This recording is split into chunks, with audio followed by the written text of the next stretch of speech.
Pán Demír, skončila som. Chcela som vám dať správu. Teta? Demír, úprimnú sústrasť. Môžeš zobrať Melek a prísť. Pohreb pripravíme, až keď tu budete.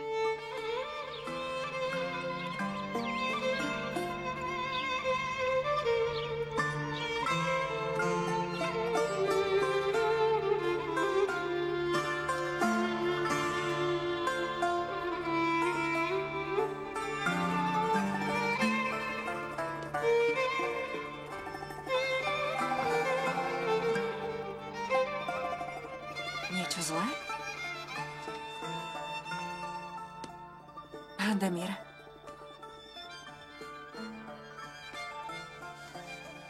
Pán Demír.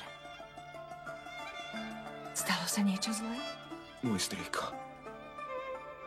Zomrel. To mi je ľúto.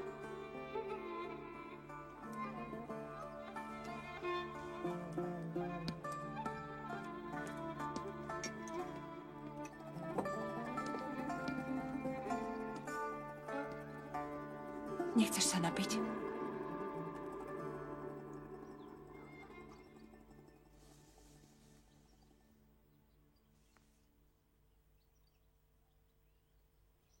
Mal som tam byť. Byť pri ňom. Otec mi zomrel už v detstve. Vychoval ma strýko. Dal ma na školy a priviedol až sem. Mal som ho rád. Môžem ti nejako pomôcť? Melek je na vašom majeri, môžeš po ňu ísť. Dobre.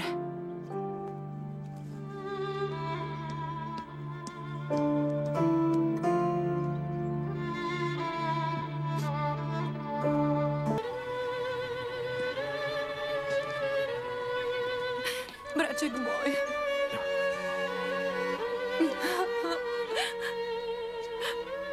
Keby som sem nebola chodila, strýka sme nechali samého.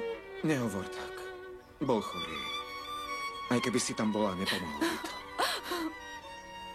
Anielik, už neplač.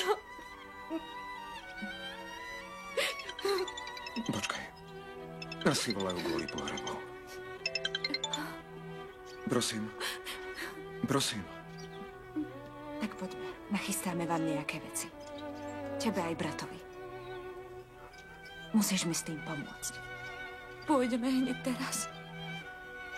Dobre, že ide aj asi. Poďme. Pobalíme vás. Nie. Pohreb bude v Iskanderune. Áno, oznámenia už o chvíľu pošlú. Dobre. A pre tých, ktorí chcú prísť osobne, zariad letenky.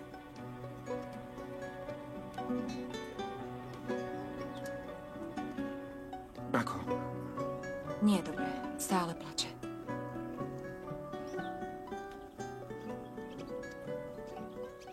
Boli si veľmi blízky. Keď bol vážny, jedine ona ho vedela rozusmiať. Asi? Pôjdem tam s vami.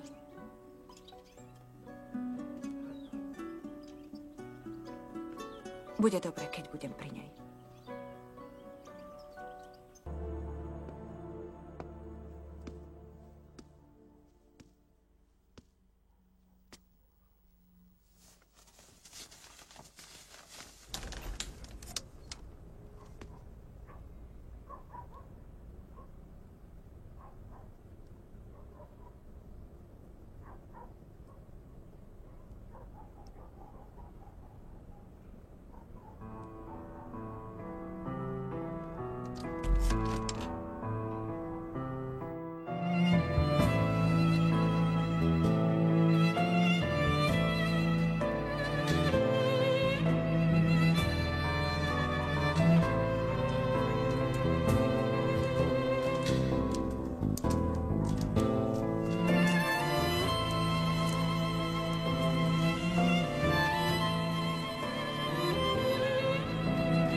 Nezdá sa ti to zvláštne? Sme v záhrade v neznámom dome. Akoby nie. Je tu aj tvoja teta, ktorú máš rád. Teta, ktorá len čo ma spoznala, už ma nemala rada. Jej nejde o teba. Neviem to vysvetliť. Je to zložité. Lenže na to, aby sa človek tak správal, musí mať veľmi vážny dôvod. Možno, že má.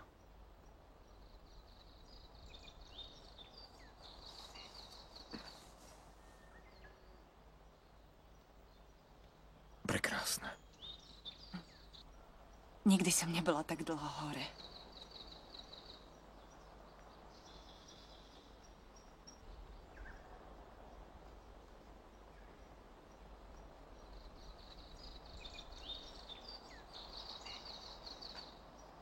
Tu a teraz.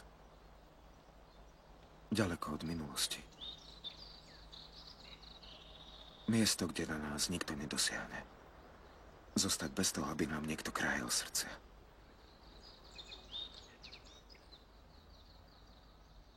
Vedeli by sme zastaviť čas tu a teraz. Asi.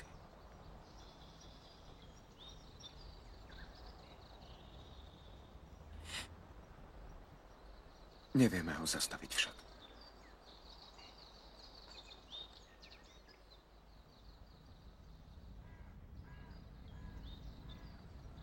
Nie. Čas sa zastaviť nedá.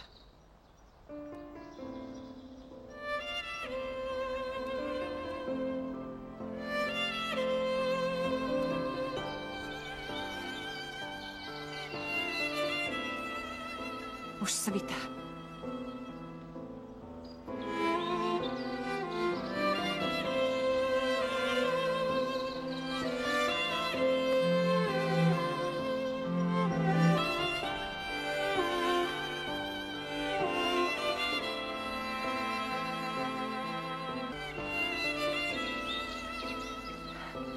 Svitá. Áno. Rodí sa deň.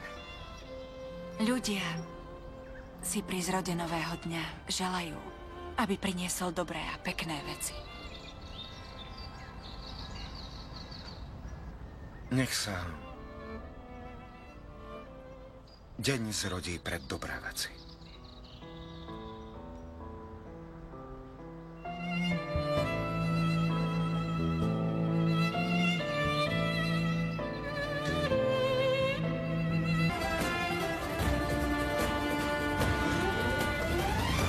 Zdravím asi. Kto to kedy videl takto pracovať? Nevidno, že robíš. Jeden deň si tu, druhý nie. Ak sa ti zachce, tak odídeš. Keby som nemusela, nie som tu ani minútu. Ale jedného dňa sa to skončí. Isté. Odpracuješ otcové zmenky deň po dni a skončí sa to. Musíš pracovať ako každý. Spoločníkom s tvojim dedom byť nemusím.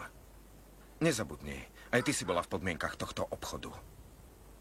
To bola vaša podmienka. Dedo nevedel, čo má urobiť. No tak asi. S tvojim dedom sme o tebe rokovali. Nebol som sám, pre ktorého si bola súčasťou dohody. Tak ako? Páči sa ti to?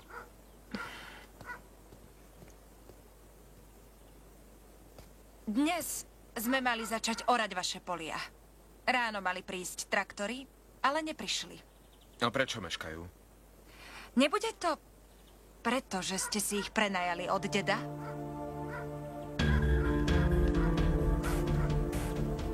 Prísť.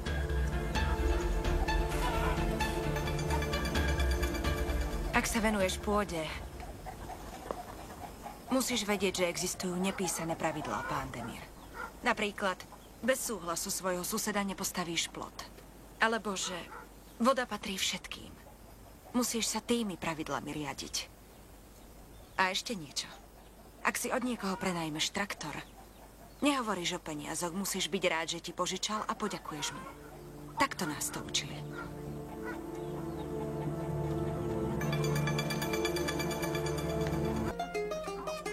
Odneste to do skladu napravo. Áno, pani. Ďakujem.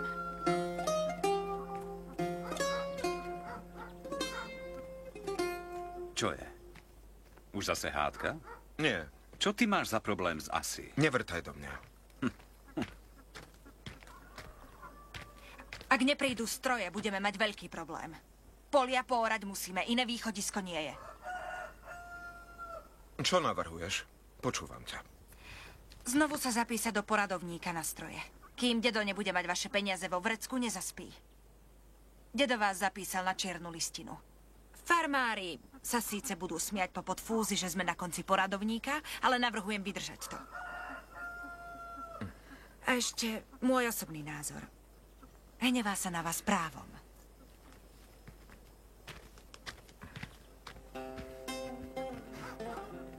Bez komentára.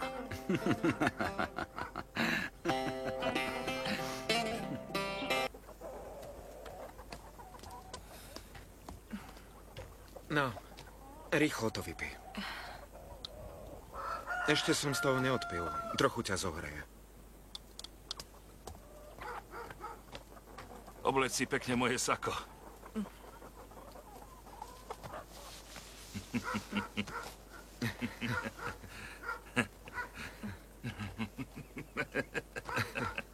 Čo je? Je to podľa najnovšej módy.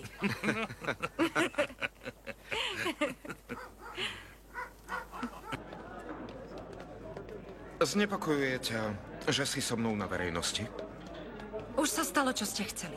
Všetci ma pri vás videli. Čo tým chceš povedať? Všetkým ukazujete, že pre vás pracujem. Na to som ani nepomyslel. Iste. Ako mi to len mohlo napadnúť? Pozri, prišiel som sem s tebou na pracovné stretnutie. Tvoj otec to vie. Všetko robím otvorené. Nič nie je tajné. Nerobíte všetko otvorene. Si nepokojná preto, že si pri mňa, alebo preto, že pre mňa pracuješ? A prečo pre vás pracujem? Pretože sa otec zadlžil u úžerníka a vy ste šli a kúpili od neho zmenky. Kvôli tomu ste si zo mňa spravili zamestnankyňu. Môj nepokoj nie je z toho, že pracujem u vás. Pochopte!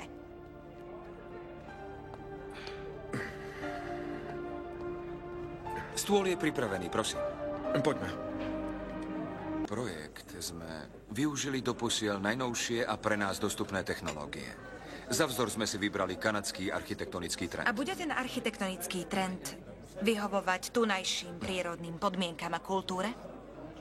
Keďže je projekt zhotovený a aplikovaný tam, môžeme ho použiť aj tu?